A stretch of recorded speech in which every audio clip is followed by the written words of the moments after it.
생일상 앞에 놓인 건 미역국이 아니라 재산 증여 계약서였습니다. 평생 자식들 눈치 보며 살았던 72살 어머니. 그날 처음으로 알게 됩니다.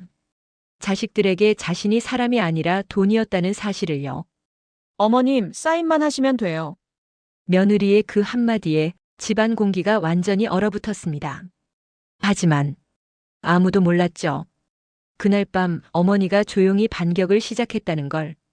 이 이야기는 참는 게 미덕이라 믿고 살았던 한 시니어가 자기 인생을 되찾는 이야기입니다. 혹시 지금 자식 때문에 말 못하고 참고 계신가요? 이 영상이 남의 이야기가 아니라면 구독과 좋아요 조용히 눌러두셔도 괜찮습니다. 그럼 지금부터 생일날 배신당한 어머니의 진짜 이야기를 시작합니다. 나는 박정래 72이다. 내 생일이 언젠지 아는 사람이 이 집에 몇이나 될까? 아마 아무도 모를 것이다. 나조차도 가끔 잊어버리니까. 새벽 5시 어김없이 눈이 떠졌다. 몸은 늙어도 습관은 안 늙나 보다. 부엌으로 가서 미역을 물에 불렸다. 오늘 큰아들 내외가 온다고 했다. 며느리가 미역국을 좋아한다고 했던가 아니면 아들이 그랬던가.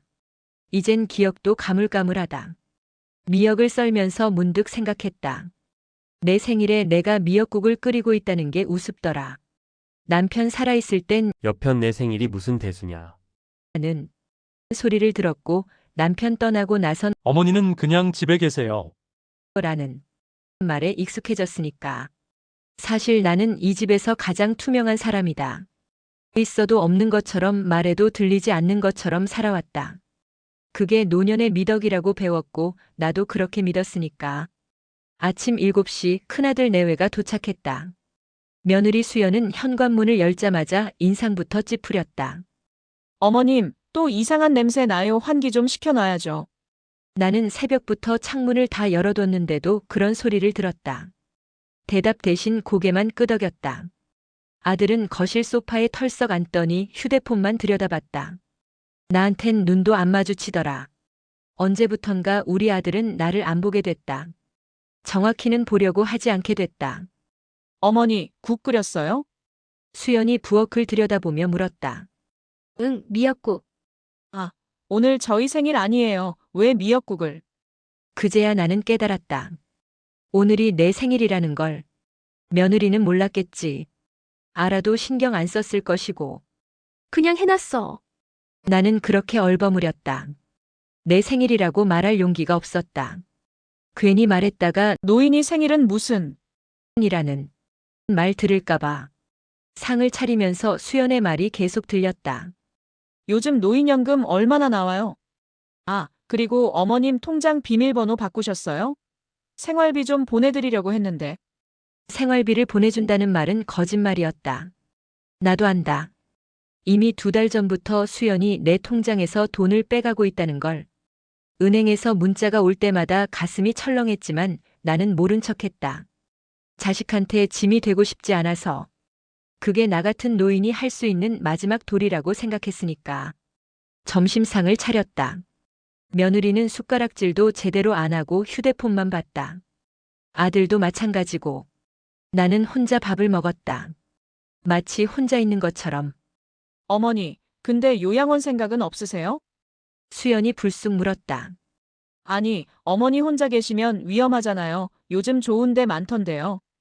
그 말의 진짜 뜻을 나는 안다. 이 집에서 나가달라. 하는 거다. 이 집이 누구 집인데. 40년 전 내가 시장 반찬 가게 하면서 모은 돈으로 산 집이다. 남편은 일도 제대로 못했다. 술 마시고 화풀이 하는 게 일이었다. 나는 새벽 4시에 일어나 시장에 나가 반찬을 만들고 팔았다. 손이 얼어터지고 허리가 굽어도 애들 학교 보내려고 버텼다. 그렇게 모은 돈으로 이 집을 샀고 아들 장가 보냈고 딸도 시집 보냈다. 그런데 이제 와서 내가 이 집에서 나가야 한다니. 생각해볼게. 나는 그렇게만 대답했다. 더 이상 말하면 목이 메일 것 같았다. 오후가 되자 며느리와 아들은 집을 나갔다. 생일 축하 한마디도 없이. 아니, 애초에 오늘이 내 생일인 줄도 몰랐겠지. 나는 혼자 남은 미역국을 데워 먹었다. 식탁에 혼자 앉아 72번째 생일을 그렇게 보냈다. 그날 밤 나는 오래된 통장을 꺼내봤다. 40년간 모은 돈. 3억 2천. 이 돈으로 요양원에 들어갈 생각이었다. 애들한테 짐 안 되려고. 근데 문득 이런 생각이 들었다. 나는 왜 평생 이렇게 살았을까? 참는 게 미덕인 줄 알았는데 이제 보니 그냥 남들 편하라고 참은 거였다. 그날 밤 나는 결심했다. 이제 더는 참지 않기로. 그 결심 이후 나는 조용히 움직이기 시작했다. 다음 날 아침 나는 30년 단골이던 법무사 사무실로 향했다. 시장에서 반찬 가게 할 때부터 알고 지내던 김 변호사가 있는 곳이다. 그는 나를 보자마자 반갑게 맞아줬다. 어머니, 오랜만이십니다. 무슨 일이세요? 나는 가방에서 서류 뭉치를 꺼냈다. 집 등기부등본, 통장 사본, 그리고 지난 6개월간의 거래 내역서였다.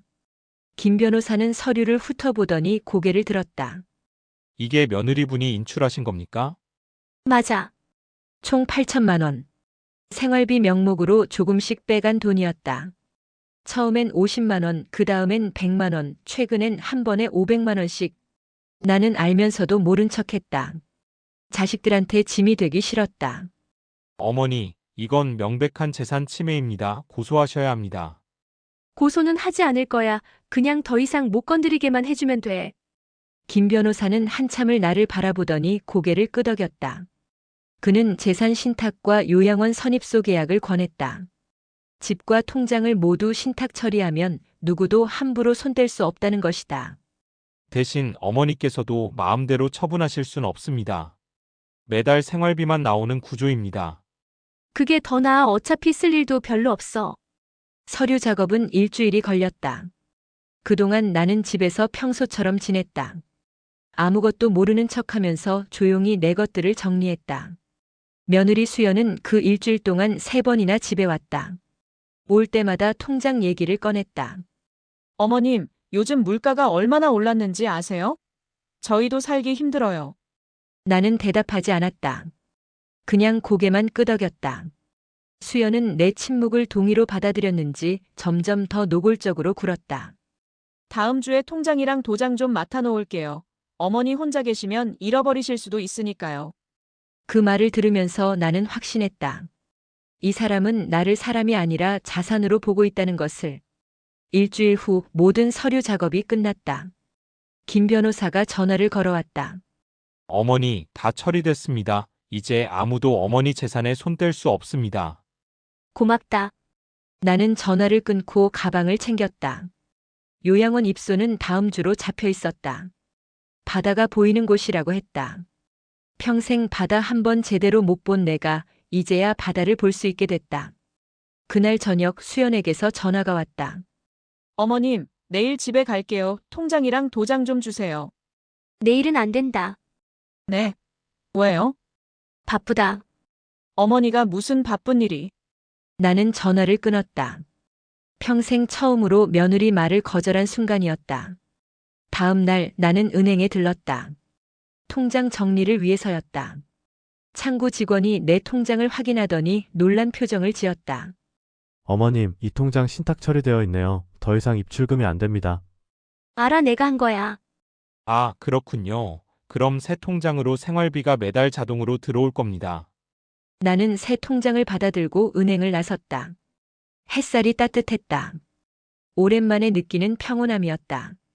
집으로 돌아오는 길 나는 작은 케이크 가게에 들렀다. 진열대에 놓인 케이크들이 예뻤다. 평생 내 생일 케이크를 받아본 적이 없었다. 어떤 걸로 드릴까? 제일 작은 거 하나. 점원은 작은 딸기 케이크를 포장해줬다. 나는 그것을 들고 집으로 돌아왔다. 거실 테이블에 케이크를 놓고 혼자 조용히 앉아 있었다. 촛불은 없었다. 그냥 케이크만 있었다. 그것만으로도 충분했다. 평생 누군가를 위해 밥을 차리고 국을 끓이고 빨래를 했다. 그런데 정작 나를 위한 건 아무것도 없었다. 나는 포크로 케이크 한 입을 떠서 입에 넣었다. 달았다. 이상하게 눈물이 났다. 그때 현관문이 열렸다. 며느리였다. 예고도 없이 집에 들이닥친 것이다. 어머님, 통장 어디 있어요? 수연은 내 방으로 뛰어들어가더니 이것저것 뒤지기 시작했다. 서랍을 열고 장롱문을 열고 심지어 침대 밑까지 뒤졌다. 없는데요? 어디 숨겨놓으셨어요? 나는 조용히 케이크를 먹었다. 대답하지 않았다. 어머니, 지금 장난하시는 거예요? 수연의 목소리가 점점 커졌다. 하지만 나는 여전히 침묵했다. 그 순간 수연은 내가 먹고 있는 케이크를 발견했다. 뭐예요, 이거? 케이크를 사오셨어요? 돈은 어디서 났는데요? 내 돈이다. 어머니 돈이 어디 있어요? 전부 생활비로 쓰셨다고 하셨잖아요. 나는 포크를 내려놓고 수연을 똑바로 쳐다봤다. 내가 가져간 돈 말고도 내 돈은 따로 있어. 수연의 얼굴이 굳었다. 그 표정을 보는 순간 나는 알았다. 이 사람은 진작부터 내 재산을 노리고 있었다는 것을. 어머니, 무슨 말씀을? 됐다, 이제 그만 가라. 통장 안 주실 거예요? 줄 수 없어, 이미 신탁 처리했거든. 그 말에 수연의 얼굴이 새하얗게 변했다. 그날 밤 수연은 아들을 데리고 다시 집에 왔다. 현관문이 요란하게 열리더니 두 사람이 동시에 들어섰다.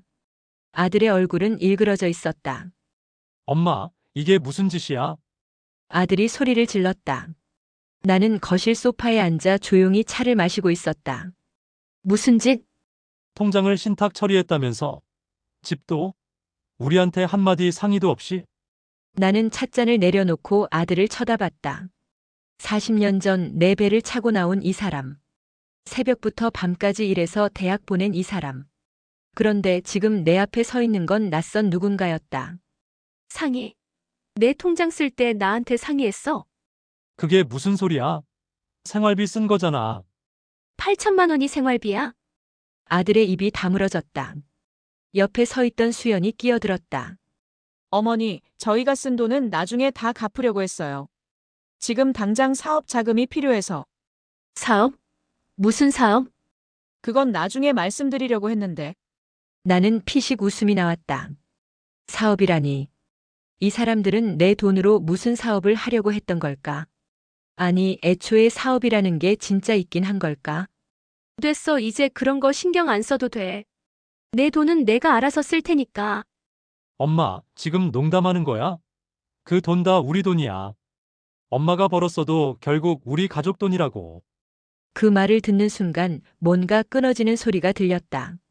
내 안에서 40년 동안 참아왔던 무언가가 툭 하고 끊어졌다. 우리 가족 돈. 그럼 40년 동안 내가 새벽 4시에 일어나서 시장 나갈 때 너희 아버지는 뭐 했어? 술 처먹고 들어와서 나한테 주먹질할 때 그게 가족이었어? 엄마, 아니면 내가 대학 갈 때 등록금 마련하려고 내가 팔에 화상 입으면서 튀김 튀길 때 너는 친구들이랑 술 마시고 놀았지. 그게 가족이었어? 아들이 입을 다물었다. 수연은 휴대폰만 만지작거리고 있었다. 그리고 내가 결혼할 때 결혼식 비용에 신혼집 전세금까지 다 내가 댔어. 그때 한마디라도 고맙다는 말 해봤어? 아니면 이 집에 들어와 살면서 한 달에 한 번이라도 밥 해준 적 있어?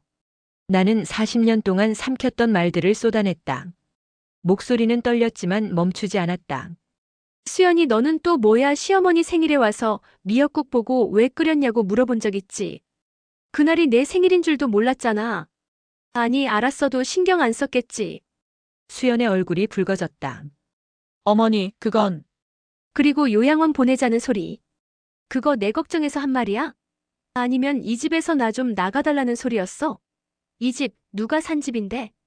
침묵이 흘렀다. 아들도 며느리도 아무 말을 하지 못했다. 너희들 생각엔 내가 늙어서 아무것도 모를 줄 알았지. 그냥 순순히 통장 내주고 도장 찍어주고 집 넘겨주고 요양원 들어갈 줄 알았어. 그치? 아들이 고개를 들었다. 엄마, 우리가 그런 뜻으로.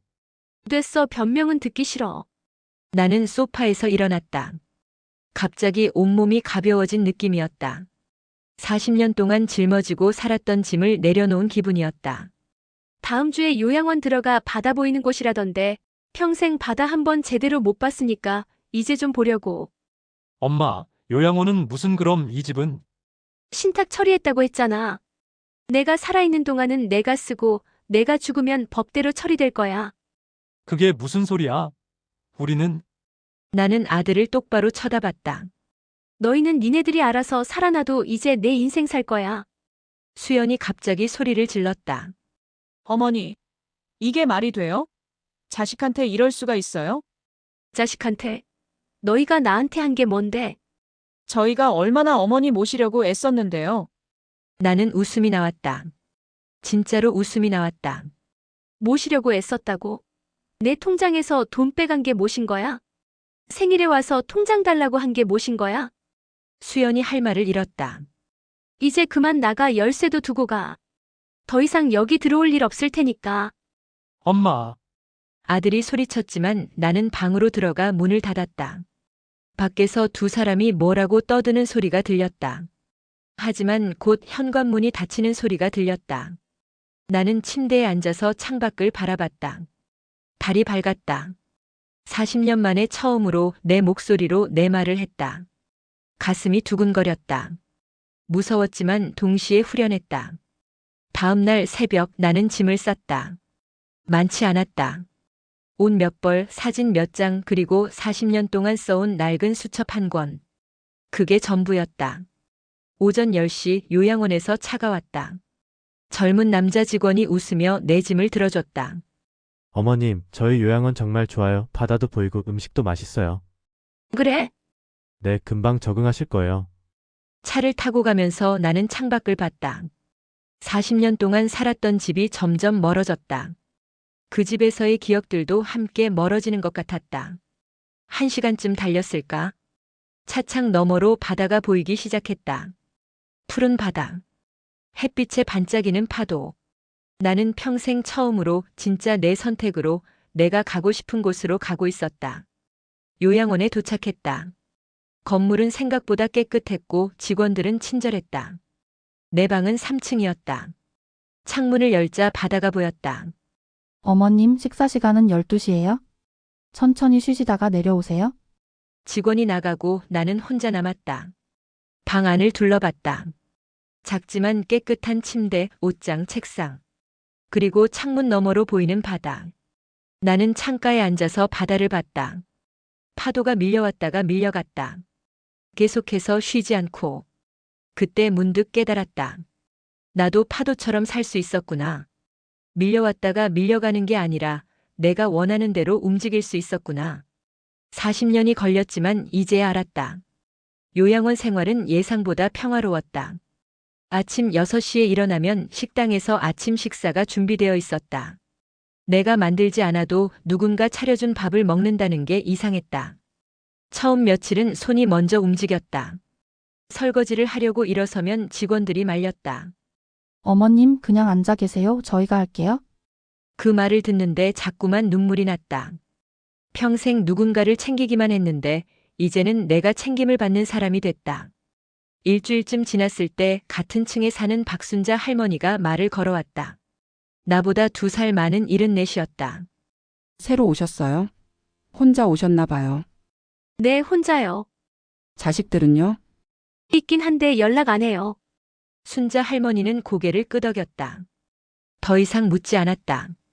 아마 비슷한 사람들을 많이 봤을 것이다. 여기 사람들 대부분 비슷해요. 다들 뭔가 사연이 있어서 온 사람들이에요. 순자 할머니는 매일 오후 3시면 1층 로비에서 다른 할머니들과 화투를 쳤다. 나를 끼워주겠다고 했지만 나는 사양했다. 화투는 쳐본 적이 없었다. 살면서 그럴 시간이 없었다. 대신 나는 매일 바다를 봤다. 아침에도 점심에도 저녁에도. 바다는 매번 다른 표정을 지었다. 어떨 때는 잔잔했고 어떨 때는 거칠었다. 그냥 보고 있으면 시간이 흘렀다. 한 달쯤 지났을 때 요양원 사무실에서 연락이 왔다. 어머님, 아드님이 면회 오셨는데요? 가슴이 철렁했다. 아들이 왔다고. 나는 거절하려다가 그냥 내려가기로 했다. 한 번쯤은 만나야 할 사람이었다. 1층 면회실에 아들이 앉아 있었다. 한 달 만에 본 아들은 많이 수척해 보였다. 나를 보자 일어서더니 어색하게 인사했다. 엄마, 왜 왔어? 그냥 안부 좀 물어보려고. 나는 아들 맞은편에 앉았다. 침묵이 흘렀다. 아들은 탁자 위에 놓인 손을 계속 만지작거렸다. 엄마, 미안해. 뭐가? 그동안 엄마한테 너무 못했어. 나는 대답하지 않았다. 미안하다는 말을 듣고 싶었던 게 아니었다. 그냥 조금이라도 날 생각해줬으면 좋았을 뿐이었다. 수연이랑 헤어질까봐. 아들의 말에 나는 고개를 들었다. 왜? 요즘 매일 싸워 돈 문제로. 엄마 통장 못 쓰게 되면서 빚도 좀 있어. 나는 한숨을 쉬었다. 결국 돈 때문에 온 것이다. 미안하다는 말도 안부를 묻는다는 것도 다 거짓말이었다. 그래서 나한테 어쩌라고? 아니, 그게 아니라 엄마, 다시 집으로 안 들어올 거야? 안 들어가. 그럼 집은 어떻게 되는데? 신탁 처리했다고 했잖아. 내가 죽으면 법대로 처리될 거야. 아들의 얼굴이 일그러졌다. 결국 집 얘기를 하려고 온 것이었다. 엄마가 날 이렇게 매정하게 대할 수 있어. 매정한 건 누구야? 40년 동안 내가 얼마나 참았는데. 그건 됐어, 이제 그만 가나 피곤해. 나는 자리에서 일어났다. 뒤돌아보지 않았다. 아들이 뭐라고 말하는 소리가 들렸지만 듣지 않았다. 방으로 돌아와서 침대에 누웠다. 가슴이 아팠다. 하지만 후회는 되지 않았다. 저녁 무렵 창밖으로 노을이 졌다. 빨갛고 주황빛 하늘이 바다 위로 펼쳐졌다. 이렇게 아름다운 노을을 본 게 얼마 만인지 모르겠다. 순자 할머니가 문을 두드렸다. 정례 씨 저녁 먹으러 안 내려와요? 지금 갈게요. 식당에 내려가니 다른 할머니들이 모여 앉아 있었다. 순자 할머니가 자리를 비워줬다. 여기 앉아요. 오늘 메뉴 괜찮아요. 저녁은 된장찌개에 제육볶음이었다. 맛있었다. 내가 만든 것보다 맛있었다. 밥을 먹으면서 순자 할머니가 물었다. 아까 면회 왔다면서요? 아드님이요? 네, 어땠어요? 그냥 뭐. 순자 할머니는 더 이상 묻지 않았다. 대신 이렇게 말했다. 여기 오는 사람들 다들 비슷해요. 자식들이 찾아오면 대부분 돈 때문이에요. 처음엔 서운하다가도 나중엔 그냥 무감각해져요. 나는 고개를 끄덕였다. 그 말이 맞는 것 같았다. 정례 씨는 잘한 거예요. 미리 정리하고 오신 거. 나는 그러지 못해서 여기 와서도 한동안 애들 돈 대주느라 고생했어요. 지금은요? 이제 안 줘요. 줘봤자 감사할 줄도 모르더라고요. 저녁을 먹고 방으로 돌아왔다. 창문을 열었다. 바닷바람이 들어왔다. 시원했다. 나는 이제 자유로웠다. 누구 눈치 보지 않아도 되고, 누구 밥 차려주지 않아도 되고, 누구한테 미안해하지 않아도 됐다. 40년 만에 찾은 자유였다. 요양원에 온 지 석 달이 지났다. 이제 이곳 생활이 익숙해졌다. 아침마다 바다를 보고 순자 할머니랑 산책하고 가끔 다른 할머니들이랑 이야기도 나눴다. 평화로웠다. 그러던 어느 날 사무실에서 또 연락이 왔다. 어머님, 이번엔 며느님이 오셨어요? 수연이 왔다고. 나는 잠깐 망설였다. 하지만 이번에도 내려가기로 했다. 어차피 피할 수는 없는 일이었다. 면회실에 수연이 앉아 있었다. 명품 가방을 무릎에 올려놓고 있었다. 나를 보자 억지로 웃는 표정을 지었다. 어머니, 여기 괜찮으세요? 괜찮아. 제가 과일 좀 사왔어요. 수연은 비닐봉지를 내밀었다. 사과 몇 개가 들어있었다. 나는 받지 않았다. 됐어, 여기 과일 많아. 수연의 표정이 굳었다. 하지만 금방 다시 웃음을 지었다. 어머니, 그동안 제가 정말 잘못했어요. 진심으로 사과드려요. 그래서 다시 집으로 돌아오시면 안 될까요? 제가 정말 잘할게요. 어머니 모시는 거 당연한 건데 제가 너무 철없었어요. 나는 수연을 똑바로 쳐다봤다. 이 사람 눈에는 진심이 없었다. 그냥 필요해서 하는 말이었다. 아니야, 여기가 좋아. 어머니, 제발요. 저희가 정말 반성하고 있어요. 앞으로 효도 열심히 할게요. 효도라는 말을 듣는 순간 웃음이 나왔다. 진짜로 웃음이 나왔다. 효도. 너희가 나한테 효도해 본 적 있어? 내 생일에 미역국 끓인 이유도 몰랐으면서. 수연의 얼굴이 붉어졌다. 그건 제가 정신이 없어서. 정신없는 건 알아. 내 통장에서 돈 빼갈 때도 정신없었지? 어머니, 됐어, 이제 그만 가. 수연이 갑자기 무릎을 꿇었다. 면회실 바닥에 그대로 무릎을 꿇더니 손을 비볐다. 어머니, 제발요. 저희 진짜 힘들어요. 빚도 있고 애 학원비도 못 내고 있어요. 그건 너희가 해결할 문제야. 어머니가 도와주시면 되잖아요. 그 돈 다 어머니 혼자 쓰실 거예요? 드디어 본색이 나왔다. 나는 한숨을 쉬었다.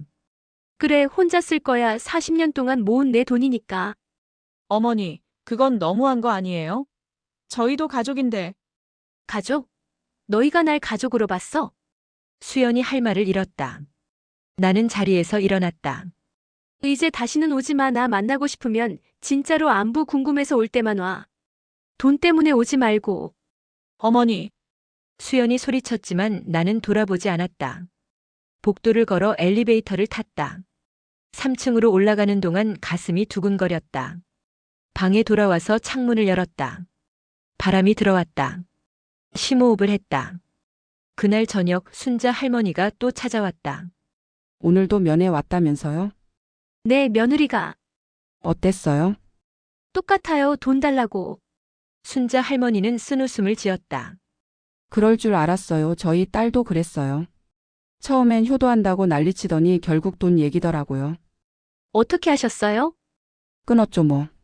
연락도 안 받아요. 처음엔 서운했는데 이제는 편해요. 나는 고개를 끄덕였다. 그 마음을 이제 알 것 같았다. 며칠 후 김 변호사한테서 연락이 왔다. 어머니, 아드님이 사무실에 찾아왔어요. 뭐라던데요? 신탁 취소할 수 있냐고 물어보더라고요. 제가 불가능하다고 했어요. 그랬어요? 네, 그리고 소송 얘기도 하던데요. 어머니 판단 능력에 문제가 있다고 주장하겠다나 뭐라나. 나는 한숨을 쉬었다. 결국 그렇게까지 나오는구나. 괜찮아요. 내가 멀쩡한 거 증명할 수 있어요. 걱정 마세요. 요양원 기록도 있고 의사소견서도 받을 수 있어요. 아드님이 이길 수 없어요. 전화를 끊고 나서 나는 오랫동안 생각했다. 내가 한 선택이 맞는 걸까? 자식을 이렇게까지 밀어내는 게 옳은 걸까? 하지만 곧 답을 찾았다. 나는 자식을 밀어낸 게 아니었다. 자식들이 먼저 날 밀어냈다. 나는 그냥 내 자리를 찾았을 뿐이었다. 그날 밤 나는 오래된 수첩을 꺼냈다. 40년 동안 써온 수첩이었다. 거기엔 매일매일 번 돈과 쓴 돈이 기록되어 있었다. 아이들 학비, 생활비, 의료비. 하나하나 적혀 있었다. 마지막 페이지에 나는 이렇게 썼다. 오늘부터 나를 위해 산다. 그리고 수첩을 덮었다. 이제 더 이상 기록할 필요가 없었다. 앞으로는 그냥 살면 됐다. 창밖으로 달이 떠올랐다. 둥근 보름달이었다. 바다 위로 달빛이 반짝였다. 평생 남을 위해 살았다. 이제는 나를 위해 살 차례였다. 요양원에 온 지 6개월이 지났다.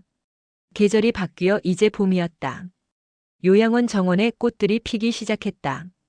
나는 매일 아침 산책을 했다. 순자 할머니랑 함께. 정례 씨 요즘 표정 많이 밝아졌어요. 그래요?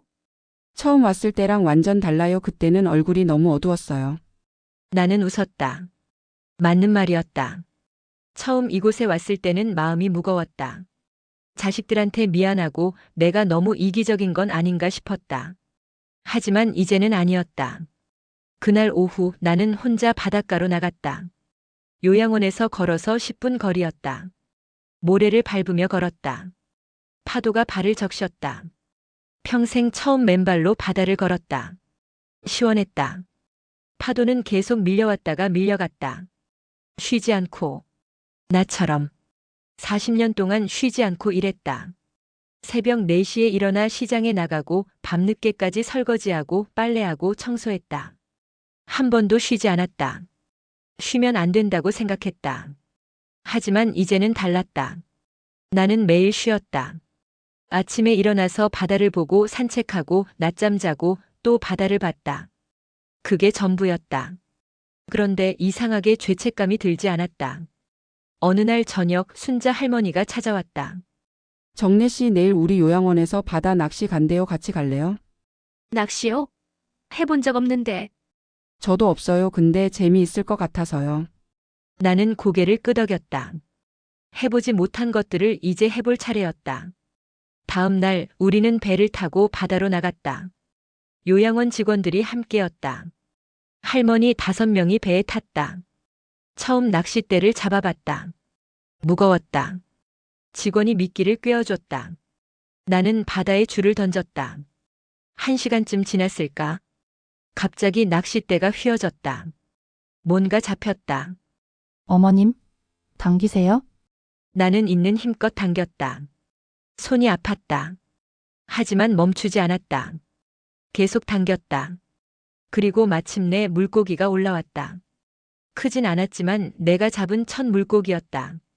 와, 잡으셨네요? 직원이 소리쳤다. 다른 할머니들도 박수를 쳤다. 나는 웃었다. 정말로 웃었다. 그날 저녁 요양원 식당에서 내가 잡은 물고기를 구워줬다. 맛있었다. 내가 잡은 물고기라서 더 맛있었다. 정례 씨 오늘 정말 재밌었어요. 저도요. 다음엔 뭐 해볼까요? 글쎄요, 뭐가 있을까요? 도자기 만들기는 어때요? 다음 주에 프로그램 있대요. 좋아요. 우리는 계속 새로운 걸 시도했다. 도자기도 만들고 그림도 그렸다. 서툴렀지만 재밌었다. 한 달쯤 더 지났을 때 김 변호사한테서 연락이 왔다. 어머니, 아드님이 또 사무실에 왔었어요. 또요? 네, 이번엔 집이라도 돌려달라고 하더라고요. 제가 안 된다고 했죠. 그랬어요? 어머니, 혹시 마음 바뀌시면 언제든 연락 주세요. 근데 제 생각엔 지금이 제일 좋아 보이세요. 저도 그래요. 전화를 끊고 나는 오랫동안 생각했다. 아들은 여전히 돈과 집만 생각하고 있었다. 나를 걱정하는 게 아니라 재산을 걱정하고 있었다. 그날 저녁 나는 혼자 방에 앉아 지난 시간을 돌아봤다. 40년 동안 나는 무엇을 했을까? 밥 짓고 설거지하고 빨래하고. 그게 전부였다. 하지만 지난 몇 개월 동안은 달랐다. 바다를 보고 낚시하고 도자기 만들고. 나를 위한 시간이었다. 그때 문득 깨달았다. 나는 지금까지 살아온 게 아니었다. 그냥 존재했을 뿐이었다. 이제야 진짜로 살고 있었다. 저녁 무렵 나는 오래된 수첩을 꺼냈다. 마지막 페이지를 펼쳤다. 거기에 나는 이렇게 썼다. 참는 게 미덕이라고 배웠다 하지만 그건 거짓말이었다. 나를 지키는 게 진짜 미덕이었다. 수첩을 덮고 나는 창밖을 봤다. 밤바다가 보였다. 파도 소리가 들렸다. 순자 할머니가 문을 두드렸다. 정례 씨 내일 아침 일찍 일출 보러 갈래요? 좋아요. 새벽 5시에 나가야 해요. 괜찮아요. 저 새벽에 일어나는 거 익숙해요. 다음 날 새벽 우리는 바닷가로 나갔다. 하늘이 점점 밝아졌다. 그리고 해가 떠올랐다. 붉은 해. 바다 위로 떠오르는 해. 나는 평생 처음으로 일출을 봤다. 40년 동안 새벽마다 일어났지만 한 번도 해 뜨는 걸 본 적이 없었다. 늘 부엌에 있었으니까. 정례 씨 예쁘죠? 네, 정말 예쁘네요. 해를 보면서 나는 생각했다. 나도 저 해처럼 떠올랐다. 40년 동안 숨어 있다가 이제야 떠올랐다. 박정래 73. 이제야 내 인생이 시작됐다. 요양원으로 돌아오는 길 순자 할머니가 물었다. 정례 씨 후회 안 해요? 뭐가요? 자식들이랑 떨어진 거요. 나는 고개를 저었다. 아니요, 이게 맞는 것 같아요. 저도요. 우리 이제 우리 인생 사는 거예요. 맞는 말이었다. 우리는 이제 우리 인생을 살고 있었다. 그날 저녁 나는 방에 혼자 앉아 있었다. 창문을 열었다. 바람이 들어왔다. 파도 소리가 들렸다. 나는 평생 남을 위해 살았다. 하지만 이제는 나를 위해 살고 있었다. 그게 이기적인 걸까? 아니었다. 그게 당연한 거였다. 1년이 지났다. 나는 여전히 요양원에 있었다. 아들한테서 연락은 없었다. 며느리도 마찬가지였다. 처음엔 서운했다. 하지만 이제는 괜찮았다. 그들이 날 찾지 않는 건 내가 더 이상 쓸모없어서였다. 돈도 없고 집도 못 주고 도와줄 수도 없으니까. 하지만 그게 뭐 어떤가. 나는 이제 자유로웠다. 참는 게 미덕이라고 배웠던 사람. 평생 참았던 사람. 이제는 참지 않는 사람. 그게 나였다. 이제야 자유로워진 사람. 바다는 오늘도 파도를 보냈다. 나는 오늘도 그 파도를 봤다. 그리고 웃었다. 평생 참고 살았던 여성의 이야기였습니다. 40년 동안 가족을 위해 살았지만 돌아온 건 무시와 외면뿐이었습니다. 생일날 받은 건 축하가 아니라 집 증여 계약서였습니다. 그 순간 그녀는 깨달았습니다. 자식들은 자신을 가족이 아니라 자산으로 보고 있다는 것을. 그래서 선택했습니다. 더 이상 참지 않기로. 재산을 신탁 처리하고 요양원에 들어가 자신만의 삶을 시작했습니다. 참는 게 미덕이라고 배웠지만 그건 거짓말이었습니다. 진짜 미덕은 자신을 지키는 것이었습니다. 이 이야기가 여러분께 작은 울림이 되었기를 바랍니다. 영상이 도움이 되셨다면 좋아요와 구독 부탁드립니다. 여러분의 작은 관심이 더 좋은 이야기를 만드는 힘이 됩니다. 시청해주셔서 감사합니다.